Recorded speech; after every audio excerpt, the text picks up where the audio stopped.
Already on the trip. We only invited people who actually matter. Just send over the beach house keys. Don't make a scene.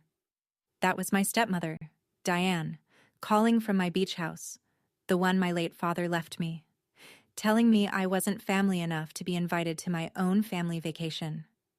I smiled. I hung up.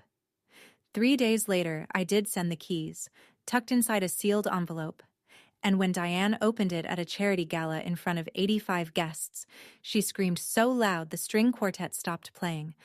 But what was inside that envelope? And why it made a 58-year-old woman lose everything she'd spent 4 years stealing? That's the part I need to tell you from the beginning. Before I go on, please take a moment to like and subscribe. But only if you genuinely connect with this story. Drop a comment letting me know where you're watching from and what time it is there. My name is Abigail Vance. I'm 34 years old. I'm a landscape architect in Massachusetts. And this is the story of how I almost lost my father's house and found my own voice instead. Now let me take you back to a Tuesday morning in late June, the day the phone call changed everything. Before I can explain the envelope, you need to understand what Whitecrest means to me. Whitecrest is a shingle-style house perched on a bluff in Truro, Cape Cod, overlooking the Atlantic. 4 bedrooms, a wraparound porch, and a view that makes you forget you have a phone. Harborline Associates appraised it at $6.8 million in January of 2024, but to me, it was never about the number. It was about the man who bought it.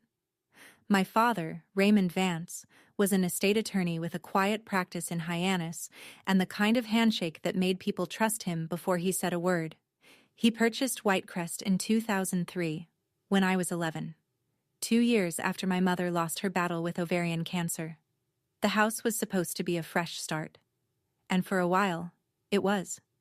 Every summer, Dad and I would repaint the fence posts, replace the warped porch boards, and sit outside with his rolled-up blueprints, while he quizzed me on load-bearing walls and dormer angles. That porch is where I decided to become an architect. That porch is where my father became my best friend. Then he remarried. Diane Ashford came into our lives when I was 18 and already packing for Boston University. She was polished, articulate, and very good at making my father feel needed. Meredith, their daughter, arrived a year later. And slowly, so slowly I almost didn't notice, every time I came home to Whitecrest, I felt less like a daughter and more like a guest. Dad used to say something that I never fully understood until much later. "This house is yours, Abby. I've made sure of that on paper." I thought he was just being sentimental. I'd never once read his will. 2 weeks after his funeral, Diane changed the locks. She said it was for security. I told myself it was just a lock. But looking back, it was the first door she closed on me. The locks were only the beginning. Over the next 4 years, Diane dismantled my place in the family the way you'd remove a stain from fabric. Patiently, methodically, until no trace remained. Thanksgiving 2021. 5 months after Dad passed. Diane told me the gathering was too small, just immediate family processing grief. I found out later there were 14 people at the table, including Diane's sister and 2 neighbors I'd never met.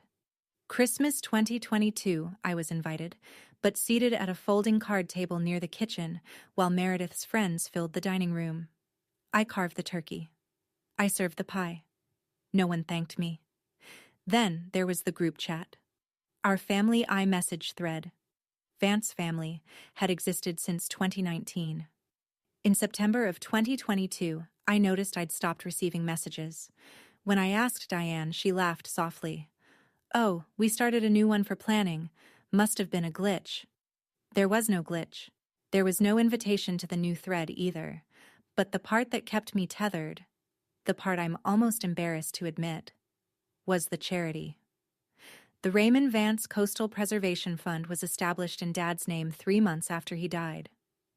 Its mission was to fund shoreline restoration along Cape Cod, something Dad had championed his entire career. I wanted to honor him, so I contributed $2,000 a month, every month, without fail. $24,000 a year. I sent the money under my own name, but when the fund's annual report came out each December, my contributions appeared under a single line, the Ashford Vance family. My name was nowhere. I was sending $24,000 a year into a fund that carried my father's name. I had no idea where that money was actually going. I wouldn't find out for another 18 months. And when I did, it changed everything. Tuesday, June 25th, 2:07 in the afternoon. I remember the time because I was staring at my desk clock, trying to talk myself out of making the call. Every summer, the Vance family spent a week at Whitecrest. Every summer, I tried to coordinate my project schedule around it. And every summer for 4 years, I'd ended up alone, uninvited, or invited too late, or told the dates had shifted. But I kept trying, because trying was all I had left of belonging. Diane picked up on the third ring. I heard waves. I heard laughter. Meredith's, high and careless somewhere nearby. I heard ice clinking in a glass. "We're already on the trip," Diane said, her voice breezy, as though she were declining a telemarketer. "We only invited people who actually matter." A pause. Then lower. "Just send over the beach house keys. Don't make a scene." I didn't speak for several seconds. In the background, Meredith said something I couldn't make out, and both of them laughed. Then Diane added, almost as an afterthought, "And while we're at it, Marcus is drafting something for you to sign. It's about the house. It's time we made things official, Abigail. Your father would have wanted the whole family to share it." She hung up before I could respond. I sat in my studio with my hands flat on the desk, my chest tight, my vision slightly blurred. Then I opened my email. There it was, sent 45 minutes before the call. From Marcus Bentley, attorney at law.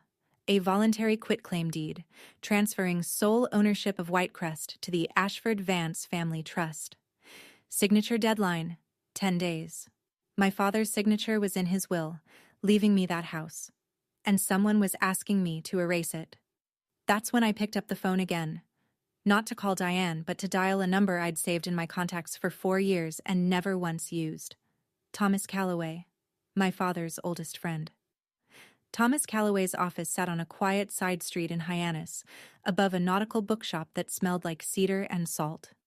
I was there by 2 o'clock the next afternoon, June 26th, sitting across from a 61-year-old man with silver hair, reading glasses on a chain, and the kind of steady calm that told me he'd been expecting this call for a long time. "Your father asked me not to reach out first," Thomas said, sliding a manila folder across the desk. "He said you'd come when you were ready."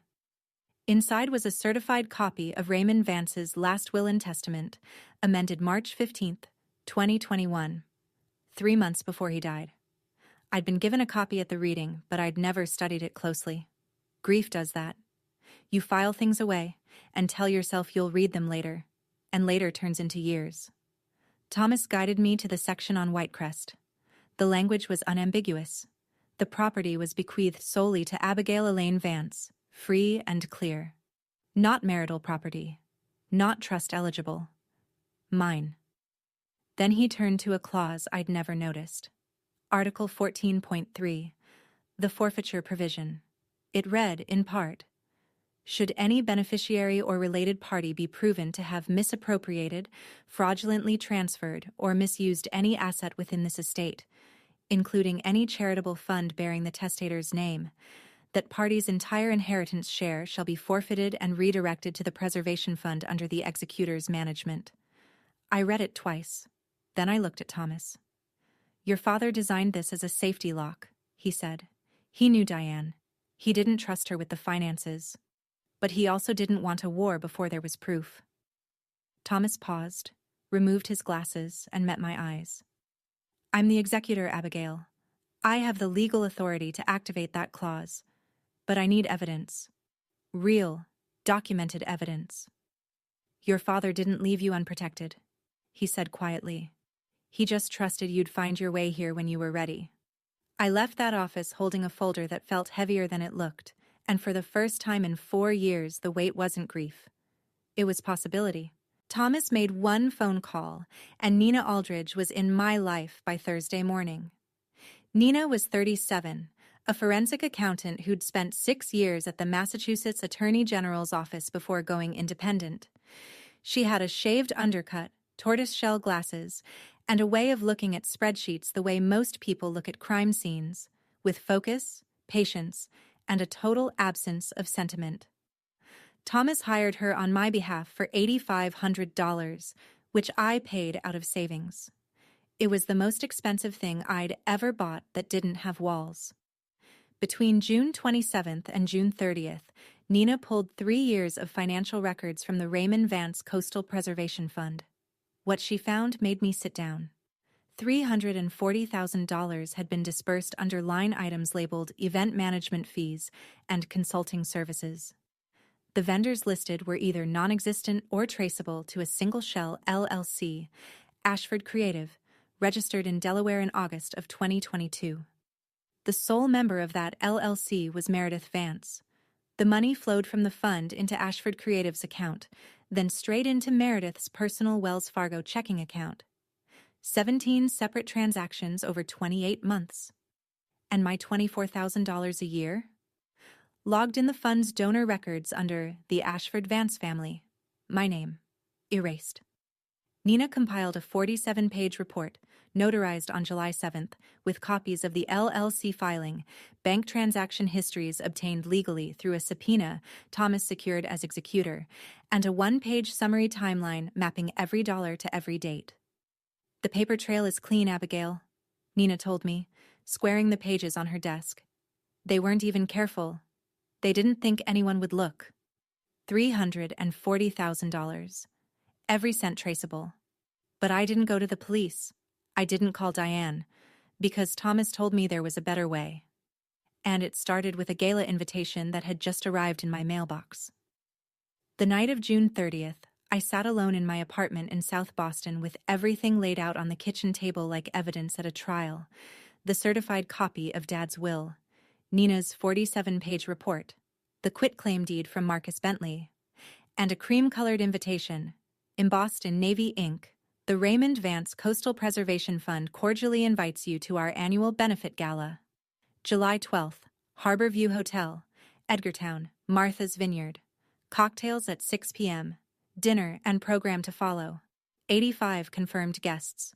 The guest list read like a who's who of Cape Cod philanthropy: the president of Cape Cod 5 Bank, 2 Edgartown selectmen, 3 real estate attorneys, Margaret Hale from the Cape Cod Times, and a representative from the Massachusetts Attorney General's nonprofit division, invited by Diane herself no less, to demonstrate the fund's transparency." I picked up the framed photo of Dad from the bookshelf. He was standing on the White Crest porch, sleeves rolled, squinting into the sun, holding a paintbrush like a conductor's baton. I could almost hear him. "A house is just wood and nails, Abby, but what you build inside it, that's the legacy." At 11:47 that night, I wrote Thomas an email. "I'm not signing the quitclaim. I'll be at the gala. Let's do this the right way." He responded in 9 minutes. "Your father always said you'd know when it was time. I'll file the motion with Barnstable Probate Court on Monday. Hearing date, July 18th. I closed my laptop and looked at the table again. In 12 days, I would walk into a room where my stepmother was queen, and I would hand her an envelope that could end her reign. I had spent 4 years being the person who didn't make a scene. That era was over. I sometimes wondered whether Diane ever lay awake at night worrying that someone might look too closely. Based on what happened next, I don't think she lost a minute of sleep. On July 2nd, Meredith emailed me. The subject line was a single heart emoji. The message was not as gentle. "Mom says you haven't signed the deed yet. She's putting you on the gala guest list as a courtesy, but she really hopes you won't make this awkward for everyone. Dad would hate that. Dad would hate that." She used our dead father as a leash, and she didn't even flinch typing it. The same day, Thomas flagged something in the court filings. Marcus Bentley had filed a claim on July 1st at Barnstable Probate Court, arguing that Whitecrest was a jointly held marital asset, that because Raymond had used income earned during his marriage to Diane for property maintenance and taxes, Diane had a lawful equitable interest. It was a stretch, but it was strategic. If a judge entertained it, the case could drag on for months. Then Thomas obtained the gala's run of show from a board member he knew. The plan was surgical. After a tribute video for Raymond, Diane would take the stage to announce that the Vance family has unanimously agreed to transfer Whitecrest into the Ashford Vance Family Trust as a community coastal center. She intended to present it as a done deal, my signature already implied, in front of 85 influential witnesses. By the time the truth came out, social pressure would have cemented the narrative. But buried in that same guest list, Thomas noticed a name that made him pause. Margaret Hale, investigative reporter for the Cape Cod Times, specializing in nonprofit governance. Diane had invited her for the PR. She had no idea she'd handed us a front-row witness. She built her own stage, Thomas said over the phone that evening, and she doesn't know we're about to use it. The 7 days between July 3rd and July 10th were the quietest of my life, and the most deliberate. I worked with Thomas and Nina every evening after my regular project hours. We assembled the package, a certified copy of the amended will with Article 14.3 highlighted, Nina's notarized 47-page audit report, finalized and signed on July 7th, a single-page timeline summarizing every fraudulent transaction with dates and dollar amounts, and copies of the Ashford Creative LLC registration alongside the corresponding bank transfers. During the days, I kept my head down and finished what I'd started. I delivered the final restoration drawings for the Eastham Lighthouse to Gerald Whitmore, chairman of the Eastham Preservation Council, on July 8th, 2 days ahead of schedule. Gerald was 70, with sun-weathered hands and a voice like gravel wrapped in kindness. He studied my plans for a long time, then looked up. "You're the most meticulous architect I've ever worked with, Abigail," he said. "Your father would be proud." I nearly broke right there in his office. I didn't. I thanked him, shook his hand, and drove home. That night, I placed everything into a single cream-colored envelope, the same shade as the gala invitation. I slid the spare Whitecrest keys in first, then the documents. I sealed it with clear packing tape and wrote on the front, in my neatest handwriting, "For Diane Ashford Vance," as requested. She wanted the keys. They were in there, exactly as she'd demanded. But so was everything else. I didn't lose sleep those 7 days. For the first time in 4 years, I slept like someone who had stopped pretending. Pretending that silence was peace, that compliance was love, that giving everything away was the price of belonging. The envelope sat on my nightstand like a quiet grenade. In 48 hours, I'd deliver it in person. The morning of July 12th, I boarded the Steamship Authority ferry at Woods Hole with a shoulder bag containing the sealed envelope, a fully charged phone, and the Eastham Lighthouse drawings, just in case anyone at the gala needed a reminder of what I actually did for a living. The crossing to Vineyard Haven took 45 minutes. I stood on the upper deck and watched Cape Cod shrink behind me, the wind pulling at my hair, and I thought about every ferry ride I'd taken with Dad as a kid. How he'd always buy me a cranberry juice and point out the osprey nests on the channel markers. He made everything feel safe, even open water. Harbor View Hotel in Edgartown is a white clapboard landmark from 1891, all wraparound porches and widows' walks, perched on a hill above the harbor. The gala would begin at 6, cocktails on the veranda, dinner in the main ballroom. 85 guests, bank presidents, selectmen, attorneys, philanthropists, Margaret Hale with her reporter's notebook, and Victoria Marsh from the Massachusetts Attorney General's nonprofit division, who Diane had personally invited to certify the fund's credibility. Diane's stage, Diane's crowd, Diane's night. I checked in at 4, hung my navy blazer on the back of the bathroom door, and sat on the edge of the bed holding the envelope. My phone buzzed. Thomas, texting from the next ferry. "I'm 30 minutes behind you, but heads up, Marcus Bentley just filed an emergency motion to postpone the July 18th hearing. Wants 60 more days for discovery. If the judge grants it, Diane buys herself 2 months to spin this. Tonight matters more than ever." I set the phone down, looked at the envelope, and exhaled.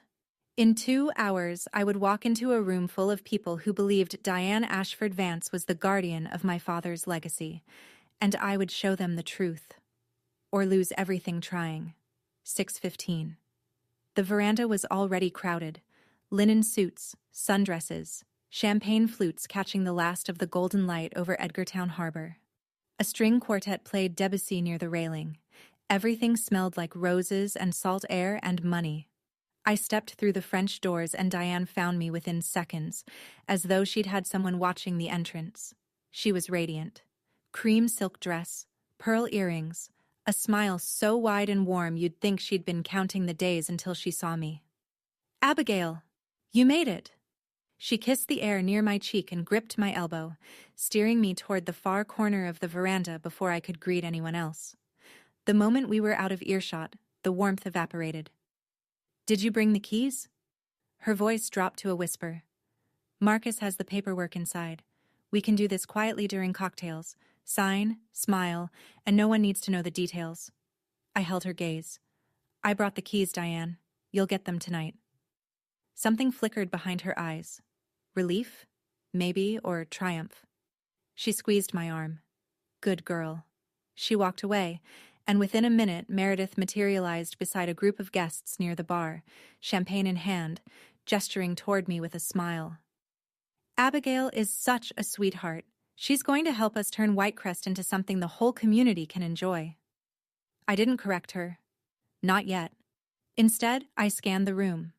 Margaret Hale was at the bar, notebook open, pen moving. Victoria Marsh, mid-40s, dark blazer, no champagne, was talking to the Cape Cod 5 president near the hydrangeas. And behind the ballroom's side door, I could see Diane testing the microphone on the stage, leaning toward the event coordinator. "After the tribute video, I'll make the announcement about Whitecrest. Keep the lights on me." Thomas arrived at 6:40, caught my eye from the entrance, and gave a single, quiet nod. "Don't embarrass yourself tonight, Abigail," Diane had whispered to me in that corner. "You're here because I allowed it. Remember that." I remembered. I would remember it for the rest of the evening. At 7:30, the ballroom lights dimmed, and 85 people turned their chairs toward the projection screen. The tribute video ran 4 minutes. It opened with a photograph of my father standing in front of the Barnstable Courthouse in 1998, young and sharp-jawed, briefcase in hand. Then came images of him at Whitecrest, painting the fence, standing on the bluff, shaking hands at a groundbreaking ceremony for a dune restoration project. My father's voice, pulled from a recorded speech, filled the room. "The coastline doesn't belong to any of us. We're just its caretakers." I watched for myself in that video. I appeared once.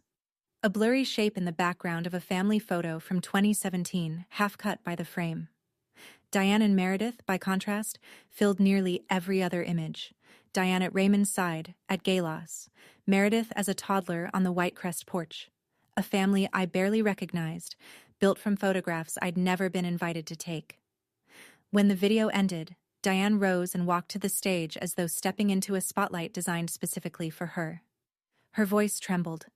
Perfectly calibrated, just enough emotion to sound authentic without losing composure. "Raymond's dream was always that Whitecrest would serve a greater purpose," she said, one hand on her heart. "And tonight, I'm proud to announce that our family, united, has decided to transfer the property into the Ashford Vance Family Trust to become a coastal preservation center open to the public." Applause filled the room.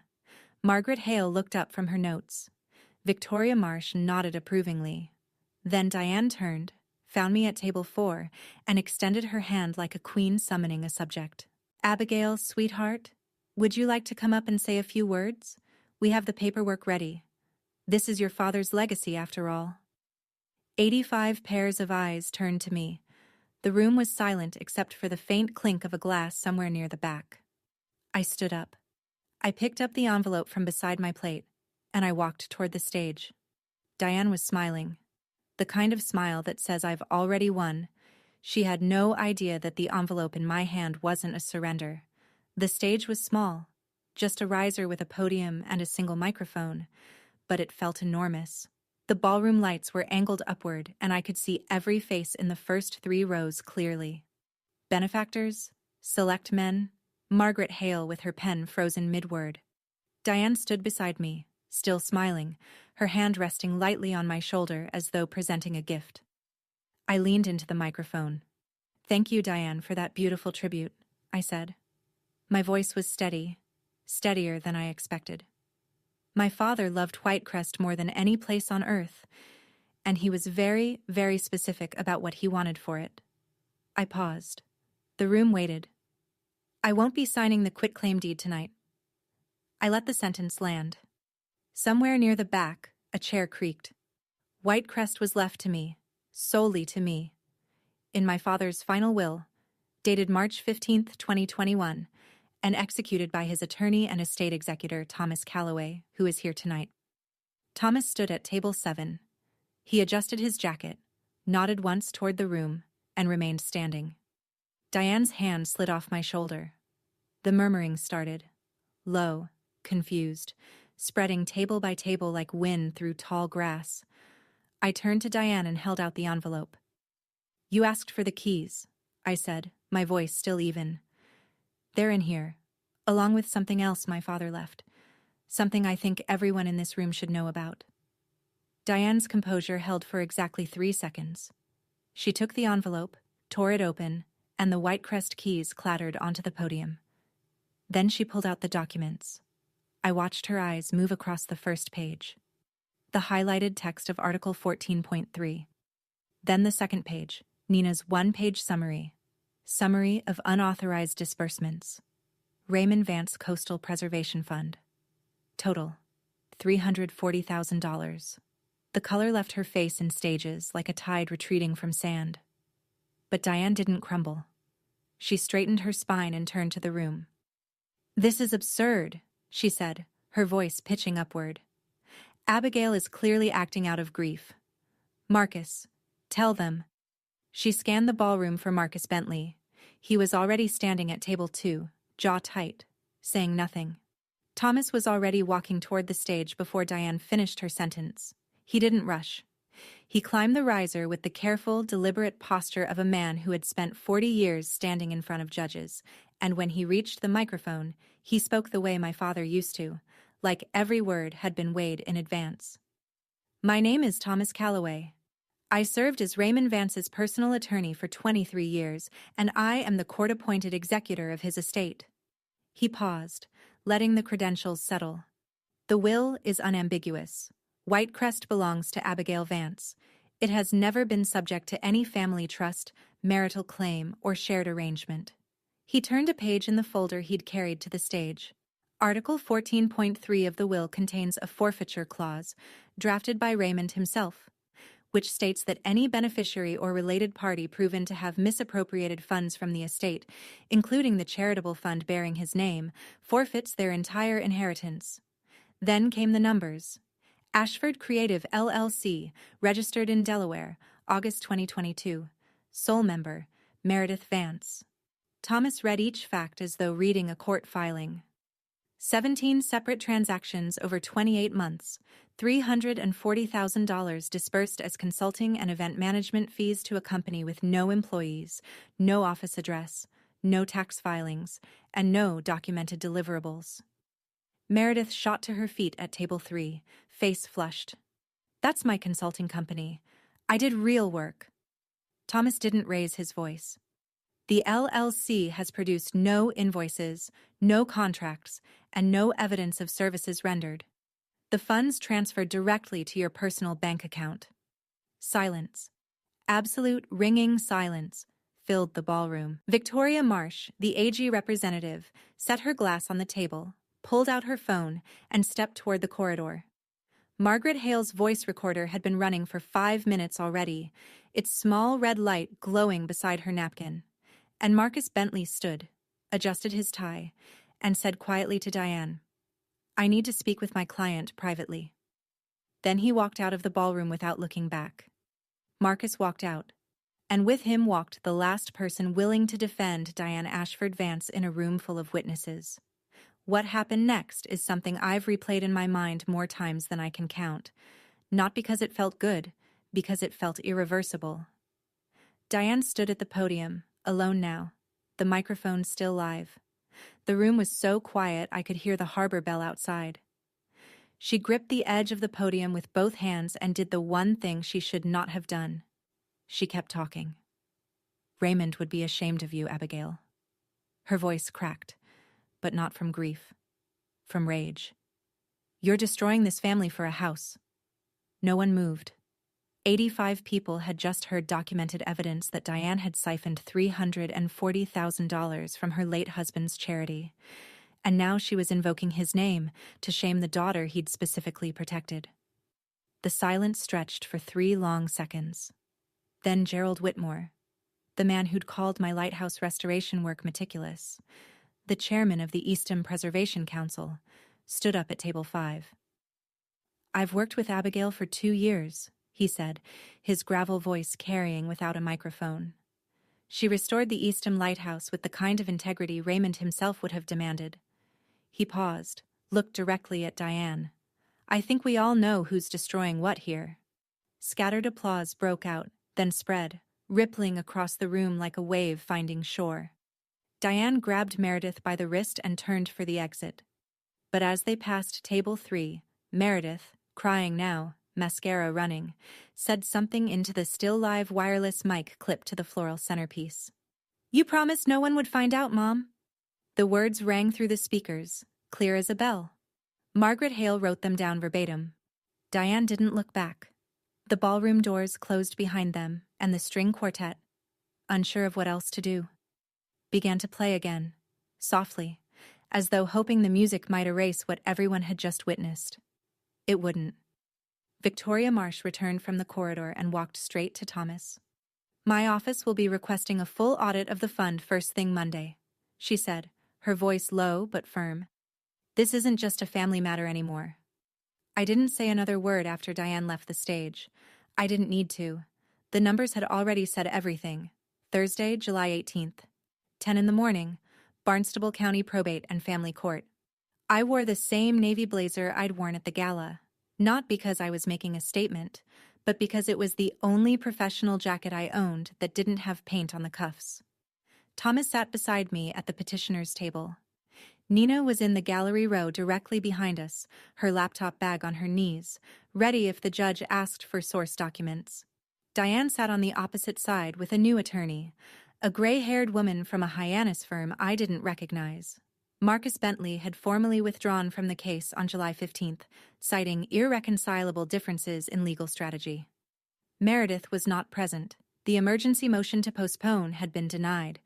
The Attorney General's office had filed a brief the previous week supporting the original hearing date, arguing that any delay risked further dissipation of estate assets while the fund remained under investigation. Thomas presented the case methodically. He entered into evidence the certified will, the forfeiture clause, and Nina's 47-page report, which had already been filed with the court 10 days earlier. Diane's new attorney challenged the standing of the forfeiture provision, arguing it was unusually punitive. Judge Eleanor Garrett listened, reviewed the will's language for several minutes, then removed her glasses. The decedent's intent was clear, she said. His language was precise, and the evidence of misappropriation is unambiguous.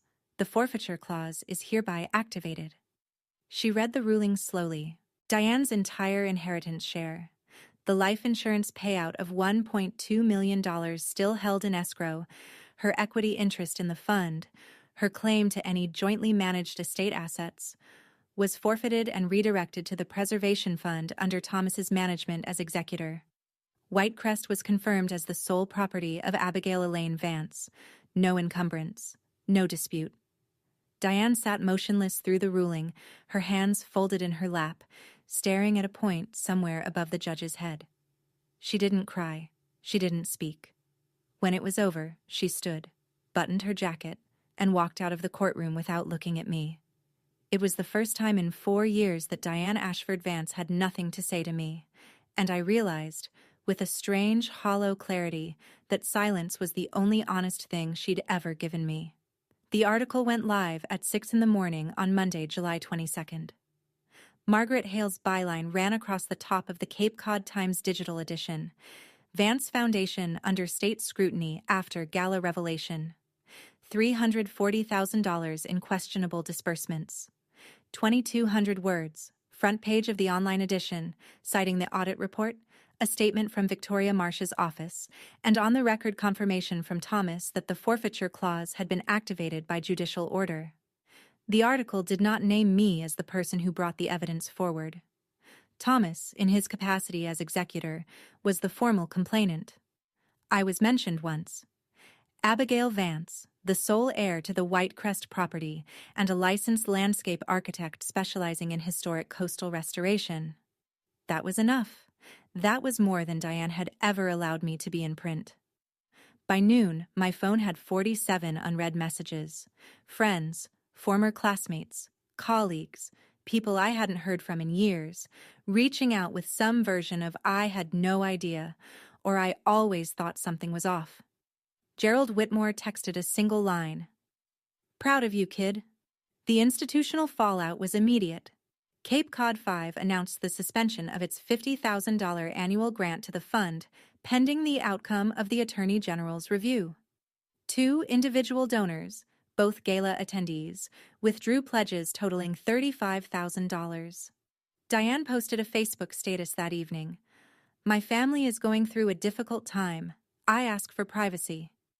It received 12 likes and 43 comments, most of which were questions she didn't answer. Later that week, Margaret Hale called me, not for a follow-up quote, for something else entirely. "I'd heard rumors about that fund for 18 months, she said, "but no one would go on the record. No one would confirm anything. You didn't just save your house, Abigail. You gave me a source." I sat with that for a long time after I hung up. My silence for 4 years hadn't protected anyone. It had only protected Diane. 3 of those 47 messages were from Meredith. I didn't open them. Not yet. By August, the dominoes had a rhythm of their own. The Attorney General's office completed its preliminary audit in the 3rd week of the month. The conclusion was exactly what Nina's report had indicated: $340,000 in funds dispersed without legitimate basis. Diane and Meredith were ordered to repay the full amount within 120 days, or face civil charges under Massachusetts General Laws, Chapter 12, Section 8, the state's charitable fraud statute. Ashford Creative LLC was ordered dissolved by the Delaware Division of Corporations. Diane was removed as chair of the fund's board of directors. Thomas was appointed interim administrator, with oversight from the AG's office. The fund, for the first time since its creation, had a financial structure that my father would have actually recognized. The personal toll was steep and specific. Diane's condominium in Brookline, valued at $890,000, was leveraged against the repayment obligation. Meredith sold her BMW X5 and a 28-foot sailboat. Combined with the forfeited inheritance of $1.2 million, the total financial loss for Diane and Meredith reached approximately $1.635 million, plus an estimated $95,000 in legal fees. The social cost was harder to quantify but impossible to miss. Diane was removed from the organizing committee of the Cape Cod Summer Arts Festival. Her membership at the Wiano Club was quietly revoked. No public statement, just a letter and a returned deposit. 2 families in her Brookline neighborhood, people she'd dined with for years, stopped extending invitations. "The money's traceable, the LLC is dissolved, and the AG's office has everything they need," Nina told me during our final meeting. "Financially, they're done." I thanked her, paid the remaining balance on her fee, and drove home through late summer traffic thinking about a word I hadn't used in 4 years. Enough. For the first time, it meant something different. Not, "I'm not enough," but, "This is enough. This is where it stops." The message came at 3:17 in the morning on a night in late August when I couldn't sleep either. Meredith's name glowed on my phone screen and I almost didn't open it. But something about the timestamp, the rawness of reaching out at 3 a.m., made me swipe. "I know you probably won't read this, but I didn't know about the LLC when Mom set it up. She told me it was legitimate consulting. I signed what she told me to sign. I'm not saying I'm innocent. I'm saying I didn't know how deep it went." I read it 4 times, sitting up in bed, the phone's blue light making my apartment feel like the bottom of a pool. I didn't respond. Not because I didn't believe her, Parts of it rang true. The way Meredith had always deferred to Diane. The way she'd been trained since childhood to nod and comply. But believing someone's confusion doesn't erase their choices. She signed every invoice. She deposited every check. The next morning, I called Nina. "Is there evidence Meredith knew the LLC was fraudulent?" Nina was quiet for a moment. Meredith signed every invoice. She received every payment. Whether she understood the legal implications is a question for a court, not for me. Fair enough. I thought about Meredith for days after that. 26 years old, raised under Diane's roof and Diane's rules. Never taught to question, never required to earn. If I'd grown up in that house instead of on the White Crest porch with Dad, would I be different? I didn't know. But I knew that understanding someone's circumstances didn't mean accepting what they'd done with them. Have you ever had someone in your life who hurt you? Not out of malice, maybe, but out of weakness? Someone you couldn't quite hate and couldn't quite forgive? I'd love to hear how you handled it. Share in the comments. I didn't respond to Meredith that night, but I saved her message. I had a feeling I'd need to read it again, when I was ready to decide what kind of sister I wanted to be. September arrived the way it always does on Cape Cod, with a sharpening of the light and a thinning of the crowds, and for the first time, the season felt like mine. Gerald Whitmore invited me to join the Eastham Preservation Council as an architectural advisor. It was a volunteer position with no salary and a title that wouldn't impress anyone at a cocktail party, but it was the first time my name appeared on any board in the Cape Cod conservation community, and it appeared because of my work, not my last name. The Cape Cod Chronicle published a feature on the Eastham Lighthouse restoration in mid-September. The article was about the building, its history, its structural challenges, the 18 months of careful work that brought it back from the edge of condemnation. My name appeared in the fourth paragraph. Abigail Vance, the project's lead architect, has earned a reputation for meticulous preservation work that balances historical integrity with modern resilience. There was no mention of the gala, the fund, or Diane. And that was exactly what I wanted. To be known for what I built, not for what almost got taken from me. My studio's phone started ringing more often after that. 3 new restoration contracts came in from Cape Cod homeowners between September and November, totaling $420,000 in projected revenue, more than double what I'd earned the previous year. I turned down 2 podcast invitations and 1 request for a magazine profile. "It's a private matter," I told each of them. "The courts handled it." I wasn't being modest. I was being deliberate. The story I wanted to tell with my life wasn't about revenge. It was about work and roots, and the stubborn act of building things that last. Victoria Marsh sent Thomas a letter in October, thanking him for his cooperation. Her office was reviewing oversight protocols for family-managed charitable funds in Massachusetts, using the Vance case, anonymized, as a reference study. My father's name was becoming what it should have been all along, a standard, not a prop. In October, Diane reached out, not to me directly, but through Thomas. She wanted to meet. She said she wanted to talk. I agreed, but on my terms. Thomas's office in Hyannis, Thomas present as mediator, no attorney from Diane's side, no Meredith, no recordings from her end. If she wanted a conversation, it would happen in a room with clear walls and clear rules. We met on a Thursday afternoon. Diane looked smaller than I remembered. Or maybe she just looked her age for the first time. No pearls, no silk. A gray cardigan buttoned to the collar, her hands wrapped around a paper coffee cup she never drank from. She cried. I expected that. She said, "I only wanted to protect what Raymond built." I'd expected that too. I let her finish.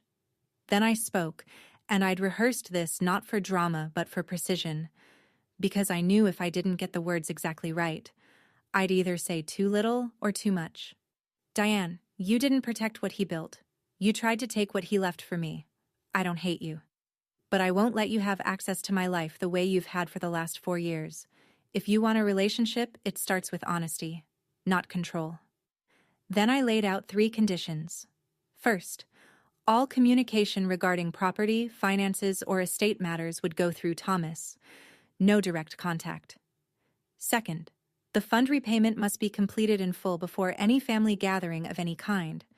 Third, I would not attend any event organized under the Vance family name until the fund was restructured with independent oversight.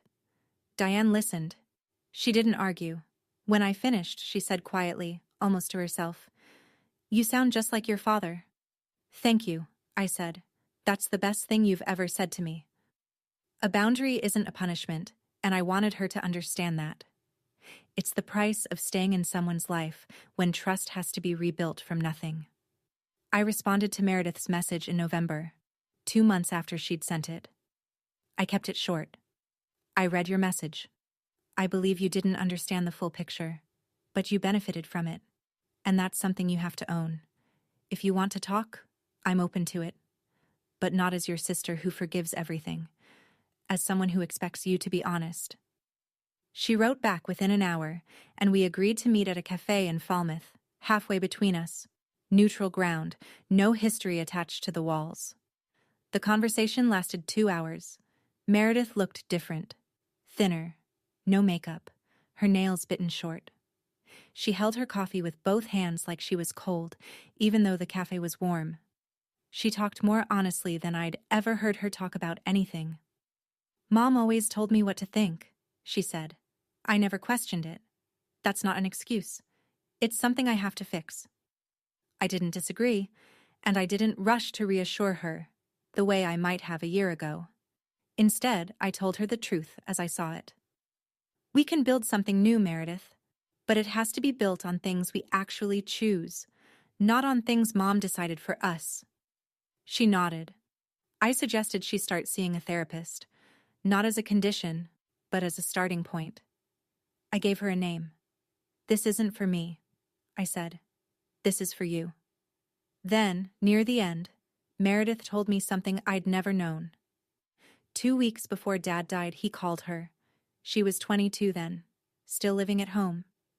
He said, "Take care of your sister, Mare. She's going to need you." Meredith's voice broke. "I failed him. I failed both of you." I reached across the table and held her hand. The first time in 4 years I'd touched my sister without a wall between us. I didn't forgive her that day. But I opened a door. What she does with it is up to her. I drove to Whitecrest at the end of November, when the Cape was empty and the wind had teeth. The locksmith met me at 9 in the morning. I watched him change every lock on every door. Front, back, side porch, the basement hatch Dad used to call the submarine entrance. When he handed me the new keys, I held them in my palm and felt their weight the way you feel the weight of something you thought you'd lost forever. I hadn't set foot inside in 4 years. The house was intact but neglected in the way that only apathy can produce. The porch boards I'd replaced with Dad in the summer of 2018 were warped from moisture. The fence posts we'd painted together were peeling down to bare wood. The garden my mother had planted before I was born, the one Dad kept alive for 2 decades, had gone to thistle and crabgrass. Diane hadn't maintained any of it. She'd used the house the way she'd used everything, as a set piece, not a home. I hired a small crew from Truro. And then I did something I hadn't done since I was 17. I picked up a brush and started painting the fence myself. It took 3 days. My shoulders ached. My hands blistered and then calloused. And on the 3rd evening, while pulling up a rotted plank on the porch, I found a wooden box wedged under the floorboards. A cigar box, weathered but sealed with packing tape. Inside was a handwritten letter, dated March 10th, 2021. 5 days before Dad amended his will. 3 months before he died. "Abby, if you're reading this, it means you've found your way back. I knew you would. The house is yours. Not because it's valuable, but because you're the only one who understands what it means. Don't let anyone tell you what your legacy should be. Build it yourself. Love, Dad." I sat on the porch where he used to sit, holding his letter in his handwriting, and I cried for the first time since the funeral. Not because I was sad, because he'd known. He'd known all of it. What Diane would try, how long I'd wait, and that I'd come back when I was ready. He'd planned for everything, except how much I'd miss him while I figured it all out. By January 2026, the fund had a new spine. Thomas completed the restructuring over the holidays, and when he walked me through the final documents in his Hyannis office, I could see the relief on his face, the kind that comes not from victory, but from a promise finally kept. The Raymond Vance Coastal Preservation Fund retained its original name. Dad had chosen it, and no one else's hands would change that. But everything underneath was rebuilt. Gerald Whitmore was installed as the new board chair, bringing with him 40 years of nonprofit governance and a zero-tolerance policy for undocumented disbursements.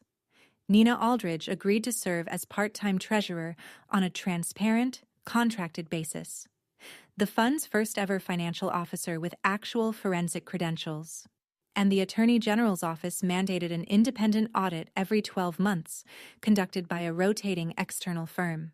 Cape Cod 5 reinstated its $50,000 annual grant, contingent on the new audit provisions, a condition the bank had never imposed before, and one that Thomas welcomed without hesitation. Accountability, he told me, isn't a burden. It's a foundation. Then came the part that surprised even Thomas. I decided to convert Whitecrest's ground floor into a summer residency program for architecture students. 4 fellows, 6 weeks, working on real preservation projects along the Outer Cape under professional mentorship. I called it the Vance Fellowship. The first cohort would arrive in June. I kept the second floor as private space. A bedroom, a drafting table by the window, the porch where Dad's letter had waited under the floorboards. That wasn't a sacrifice. It was a design choice. The same kind Dad had taught me to make. How to share a building without losing the room that matters most. My father left me a house. I told Thomas the day we signed the fellowship's charter. I'm turning it into a school. I think he'd like that. Thomas smiled, the first real, unguarded smile I'd seen from him in 7 months. He'd like it very much, he said, but he'd still want you to repaint that fence every summer. I laughed. It was the first time I'd laughed about Dad without it hurting. June 2026, 1 year to the week since Diane's phone call. I stood on the Whitecrest porch with a mug of coffee, watching 4 architecture students from 3 different universities measure fence posts in the early morning light. They were arguing about joist spacing, the kind of argument Dad would have loved, the kind he used to settle by handing you a level and saying, "Don't guess. Measure." My studio in South Boston now had 2 employees, Kara, a structural drafting specialist, and Leo, a recent graduate from Wentworth who reminded me of myself at 23, all precision and quiet stubbornness. Annual revenue for 2025 had come in at $680,000, up from $310,000 the year before. I'd signed a contract in April to restore a historic church in Provincetown, the kind of project that would have made Dad pull out a chair and ask me to walk him through every elevation. Meredith and I saw each other once a month. We weren't close. Not the way sisters in movies are close, but we were honest, which was better. She'd been in therapy since December. In March, she was hired as an events coordinator at a Boston nonprofit that matched low-income families with housing assistance. It was the first job she'd ever gotten without Diane's name on the application. When she told me about it over coffee, her eyes were bright in a way I'd never seen before. Not the brightness of performance, but of someone discovering, for the first time, that they could stand on their own. Diane had repaid $280,000 of the $340,000 she owed. The remaining $60,000 was on a court-approved installment plan. She did not come to Whitecrest. I did not invite her. Neither of us pretended that was temporary.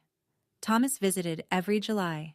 He'd sit on the porch, drink coffee, and tell me stories about Dad, cases they'd argued, jokes they'd shared, the time Raymond accidentally filed a motion in the wrong county and drove 90 miles to fix it before the clerk noticed.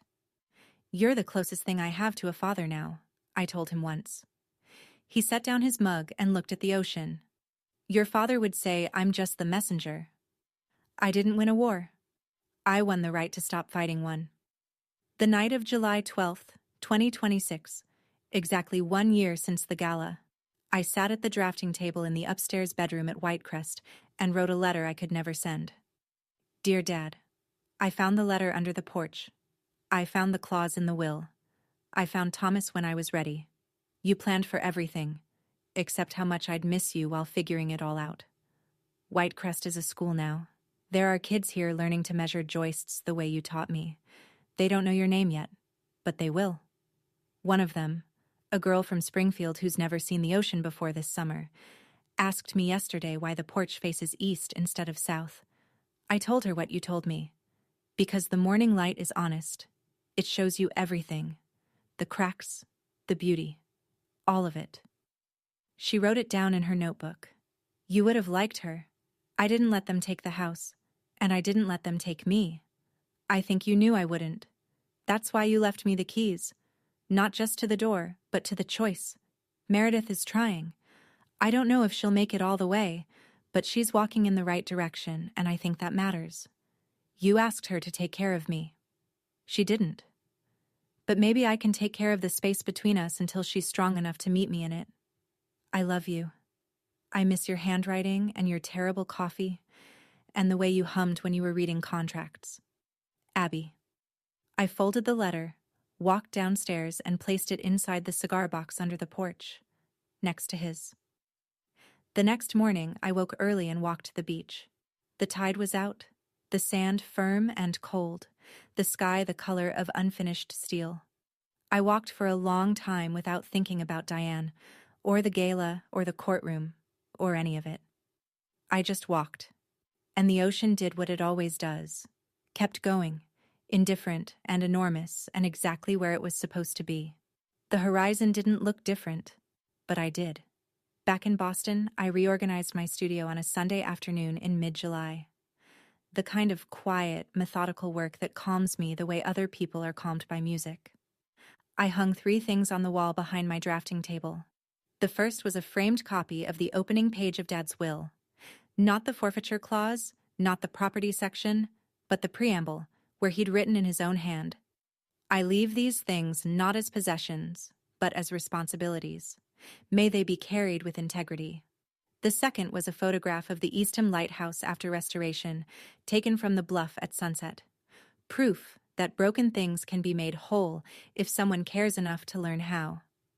The third was the charter for the Vance Fellowship, signed by its first 4 students in June, their names written in careful block letters like a kind of promise.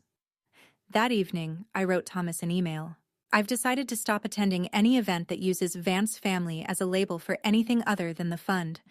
From now on, I'm Abigail, an architect, a fellow, a friend.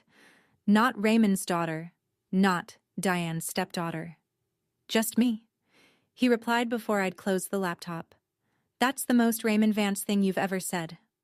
I smiled at the screen, shut it, and walked outside. South Boston in July is loud and bright and unapologetic. Car horns and laughter and someone grilling on a rooftop 3 buildings over. I stood on the sidewalk and let the city move around me for a minute, feeling something I didn't have a clean word for. Not happiness, exactly. Not relief. Something more like alignment. The sense that the life I was living and the person I was had finally caught up to each other. I used to think legacy was something you inherited. Now I know it's something you build. One boundary, one blueprint, one honest choice at a time. That's my story. If any part of it felt familiar, the silence, the pressure, the moment you realized you deserved better, I hope this gives you permission to protect yourself the way my father protected me. Not with anger, but with preparation and principle. If this story stayed with you, please hit like and subscribe. And check the description below. There's another story there about someone who was told they'd never be enough. They proved everyone wrong. I think you'll want to hear it. Thank you for listening. Take care of yourselves and your boundaries.